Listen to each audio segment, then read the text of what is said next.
அனைவருக்கும் அதியமான் குழுமத்தின் வணக்கம். ஸோ இந்த வீடியோவில் ரொம்ப முக்கியமான ஒரு விஷயம். ஸோ குரூப் 1 எக்ஸாமினேஷனோட ரிசல்ட் வந்திருக்கும். அதாவது ப்ரிலிமினரி எக்ஸாமினேஷனோட ரிசல்ட் வந்திருக்கும். நிறைய பேர் செலக்ட் ஆகிருப்பீங்க. நிறைய பேர், அதோட அதிகமான பேர் பார்த்தீங்கன்னா கண்டிப்பாக நீங்கள் செலெக்ஷன் லிஸ்ட்டில் வந்திருக்க மாட்டீங்க. எஸ், இதோட நிறுத்திடாதீங்க. ஸோ இது ஒரு ஆரம்பம் தான். புதுசாக படிக்கிறவங்க நீங்கள் சில பேர் நிறைய பேர் ஃபஸ்ட் அட்டெம்ப்டில் கிளியர் பண்ணியிருந்திருக்கலாம். ஏற்கனவே படித்தவங்க கிளியர் பண்ணாமல் போயிருக்கலாம். ஸோ அடுத்து என்ன அப்படிங்கிறத பாருங்கள். இதோட நின்றாதீங்க.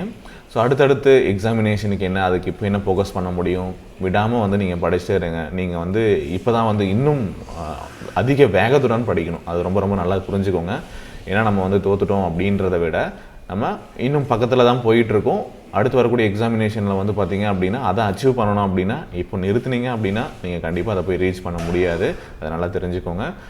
ஸோ விடாமல் இன்னும் முயற்சி பண்ணுங்கள். இன்னும் எவ்வளோ தூரம் போகணும் அப்படிங்கிறது உங்களுக்கு தெரியும் இப்போது. ஸோ எவ்வளோ பண்ணியிருக்கீங்க, என்ன பண்ணியிருக்கோம் அப்படிங்கிறதெல்லாம் தெரிஞ்சிருப்போம்.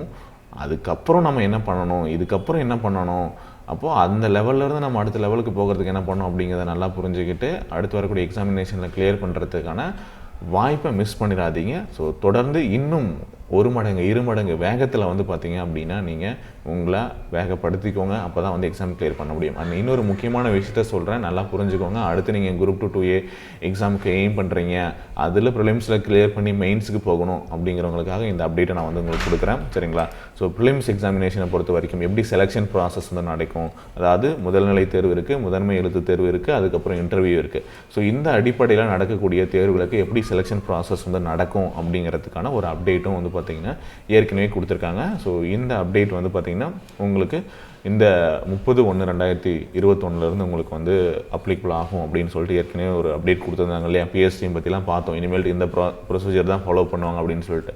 அதே போல் தெரிவு முறைக்கும் பார்த்திங்கன்னா ஒரு ப்ரொசீஜர் அவங்க கொடுத்துருக்காங்க. நீங்கள் குரூப் 1 எக்ஸாமினேஷன் பார்த்துருப்பீங்க. குரூப் 1 எக்ஸாமினேஷனை பொறுத்த வரைக்கும் எவ்வளோ பேரை மெயின்ஸ்க்கு கொண்டு போனாங்க, முதன்மை தேர்வுக்கு, சரிங்களா, அதாவது எழுத்து தேர்வுக்கு கொண்டு போனாங்க அப்படின்னு பார்க்கும்போது 1:50 அப்படிங்கிற ரேஷியோவில் பேஸ் பண்ணி பார்த்தீங்க அப்படின்னா இந்த ரெக்ரூட்மெண்ட் நடந்திருக்கு. ஸோ இப்போ மெயின்ஸுக்கு போக போகிறவங்க ஒரு வேகன்சிஸ் இருந்ததுன்னா அதுக்கு தகுந்த மாதிரி 50 பேர் மெயின் எக்ஸாமினேஷன் எழுத போகிறாங்க. ஸோ இதே பார்த்தீங்க அப்படின்னா குரூப் 2 எக்ஸாமினேஷன் நடக்க போகுது அப்படின்னா ஓகே, அதுக்கு எப்படி நடக்கும் அப்படிங்கிறதும் இதில் அப்டேட் பண்ணியிருக்காங்க. சரிங்களா? உங்களுக்கே தெரியும், இந்த ப்ரிலிம்ஸ் எக்ஸாமினேஷனில் இருக்கக்கூடிய மார்க் பார்த்திங்கன்னா எடுக்க போகிறதில்ல. ஓகே, ஸோ அது ஜஸ்ட் குவாலிஃபையிங் நேச்சர் தான். இதில் நீங்கள் பாஸ் பண்ணணும், அவ்வளோதான் விஷயம். சரிங்களா? அந்த கட் ஆஃபை கிளியர் பண்ணணும்.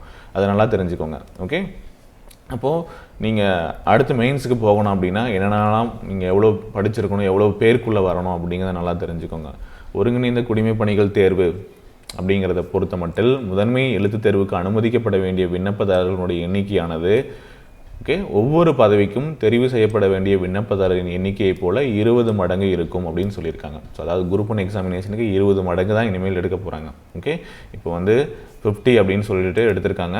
சரிங்களா? ஸோ இனிமேல் எப்படி இருக்கும் அப்படிங்கிறது அவங்களே கொடுத்துருக்காங்க பாருங்கள். 20 மடங்கு தான் இருக்கும் அப்படின்னு சொல்லிட்டாங்க. ஒரு போஸ்ட்டுக்கு 1:20 அப்படிங்கிற ரேஷியோ. அதே போல் ஏனைய தேர்வுகளை பொறுத்த மட்டில் முதன்மை எழுத்து தேர்வுக்கு, ஏன்னா குரூப் 1 எக்ஸாமினேஷன் பொறுத்து ரொம்ப கம்மியான வேகன்சிஸ், 100 மேக்ஸிமம் 100 வந்தாவே அதிகம் தான். சரிங்களா? ஸோ அந்த வேக்கண்ட்குள்ளே இருக்கிறதுனால 20 மடங்கு அவங்க இது பண்ணியிருக்காங்க. ஆனால் மற்ற தேர்வுகள் வேக்கண்ட் குரூப் 2 2A பொறுத்த வரைக்கும் பார்த்தீங்க அப்படின்னா கண்டிப்பாக உங்களுக்கு 1500 2000 அப்படிங்கிறது மினிமம் நம்பர் ஆஃப் வேகன்சிஸ் உங்களுக்கு வரும். ஏன்னா இந்த வருடம் பார்த்தீங்கன்னா அந்த அளவுக்கு மினிமம் நீங்கள் எக்ஸ்பெக்ட் பண்ணுற மாதிரி தான் இருக்கும். ஏன்னா அவ்வளோ வேக்கண்ட் இருக்குது, 2 வருஷமாக எக்ஸாம்ஸ் நடக்கல. ஸோ இதுக்கப்புறம் பார்த்தீங்கன்னா இது அதிகமாகலாம், 4000 வேகன்சிஸ் கூட வரலாம். நான் மினிமம் ஒரு 2000 வேகன்சிஸ் அப்படின்னு நீங்கள் கன்சிடர் பண்ணிக்கிட்டா கூட ஓகே எவ்வளோ பேரை அலோவ் பண்ணுவாங்கன்னு பாருங்கள். ஓகே, ஒவ்வொரு பதவிக்கும் தெரிவு செய்யப்பட வேண்டிய விண்ணப்பதாரின் எண்ணிக்கையை போல் 10 மடங்கு இருக்கும் அப்படின்னு சொல்லியிருக்காங்க. ஸோ அப்போது 1:10 ரேஷியோவில் தான் நீங்கள் மெயின் எக்ஸாமினேஷனுக்கு போக முடியும். ஸோ மெயின்ஸுக்கு போகணும் அப்படின்னா நான் இப்போ 2000 வேகன்சி தான் வருது, நான் மினிமம் வச்சே சொல்கிறேன், 2000 வேகன்சி தான் வருது அப்படிங்கிற சுச்சுவேஷனில் நீங்கள் அதுபோல் 10 மடங்கு ஓகே 20000 பேருக்குள்ளே நீங்கள் வந்தீங்கன்னா மட்டும்தான் நீங்கள் அடுத்த மெயின் எக்ஸாமினேஷனுக்குள்ளே போக முடியும். அதை நல்லா தெரிஞ்சுக்கோங்க. ஸோ அப்போ நீங்கள் எந்த அளவுக்கு படிக்கணும், எவ்வளோ பேருக்குள்ளே வரணும் அப்படிங்கிறத நல்லா தெரிஞ்சுக்கோங்க. ஏதோ படிக்கிறோம் அப்படிங்கிற மாதிரி படிச்சுட்டு இருக்க வேணாம். நீங்கள் இந்த இதுக்குள்ளே வரணும் அப்படின்னு மட்டும் படிங்க. ஏன்னா நான் இவ்வளோ மார்க் எடுத்தேன், உள்ளே வரல, இவ்வளோ மார்க் பண்ணேன், ஸோ என்னால் அடுத்த ஸ்டேஜுக்கு போக முடியல அப்படிங்கிறத விட நீங்கள் இந்த ரேங்க்குள்ளே டாப் ரேங்க்குள்ளே வந்துட்டீங்க, டாப் மார்க்ஸ் எடுத்துட்டீங்க அப்படின்னா எந்த பிரச்சனையும் இருக்காது, நீங்கள் ஈஸியாக உள்ளே போயிடலாம். சரிங்களா? ஸோ இது வந்து ப்ரிலிம்ஸ் தானே, ஸோ சாதாரணமாக வந்து கிளியர் பண்ணிடலாம் அப்படின்னு சாதாரணமாக விடக்கூடாதீங்க. ஏன்னா உங்களுக்கு தெரியும் ஆல்ரெடி குரூப் 1 எக்ஸாமினேஷன் எழுதிருப்பீங்க, எந்த லெவலுக்கு இருந்தது அப்படின்னு தெரிஞ்சிருப்பீங்க. இப்போ அதே லெவலில் தான் வந்து பார்த்திங்கன்னா குரூப் 2 உங்களுக்கு வந்து இருக்கும். ஸோ அப்போது இந்த இதில் வந்து பார்த்திங்கன்னா அதுவும் இன்னும் கம்மி உள்ளே போகிறவங்க அப்படிங்கும்போது ஒரு 20,000 பேர் நான் மினிமம் சொல்கிறேன், 20,000 பேர் இருக்கலாம். வேகன்சிஸ் 4,000 வேகன்சிஸ் தான் ஒரு 40,000 பேர் வந்து இது பண்ணுவாங்க. ஓகே, ஸோ இதுதான் அவங்க வந்து இப்போதைக்கு கொடுத்துருக்கக்கூடிய அப்டேட்டு. ஸோ இதை மைண்டில் வச்சே பண்ணிக்கோங்க. இன்கேஸ் அவங்க வந்து பார்த்திங்க அப்படின்னா கீழே இன்னும் டீட்டெயில்ஸ்லாம் கொடுத்துருக்காங்க சரிங்களா. தேர்வாணையத்தால் நிர்ணயிக்கப்பட்ட விகிதாசாரம் தவிர முதன்மை எழுத்துத் தேர்விற்கு அனுமதிக்கப்பட வேண்டிய விண்ணப்பதாரரின் எண்ணிக்கையானது நியமன ஒதுக்கீட்டு விதிகளுக்கும் உட்பட்டதாகும் சரிங்களா.